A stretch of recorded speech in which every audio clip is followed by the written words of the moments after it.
Managers and leaders, how do you challenge someone that's dressing in a way that you're not happy with in the workplace? In this video, I'm going to talk through two different scenarios that could happen here. The first scenario, you have your expectations in your dress code written down for people. Now, why would you do that? Well, I think it's fair to say it makes life a lot easier. You have expectations for how people behave, how they interact with customers, how they do their work. So why not how they dress as well, if you have a standard for them to meet? Because if you don't, it's now just your opinion. And different managers and leaders will have different opinions, which makes it a much more difficult conversation to have with people.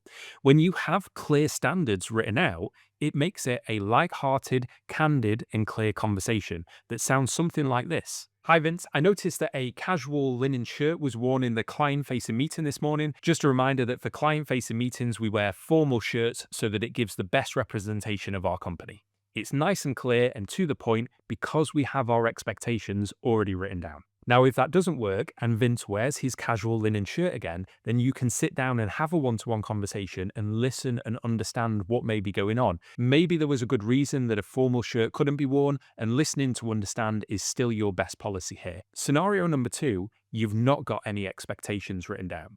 Now, this makes it a more difficult conversation because now it's just your opinion. It's subjective. You increase the chance that you sound judgmental, that you're singling someone out, and therefore they may react in a defensive manner. So how do you avoid that? Well, you can start the conversation in a similar way.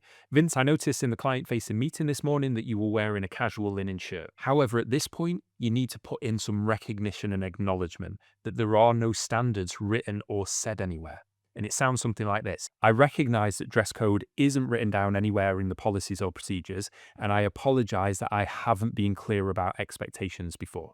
And then share the expectations and the reason. Most people can get behind something when they understand the why. So when we're in client-facing meetings, we want to wear formal dress shirts because we feel that it will give the best representation of the company to those clients. So although those conversations are not radically different, the second one, where standards are not written down anywhere, makes it much more likely to enter into a difficult conversation territory.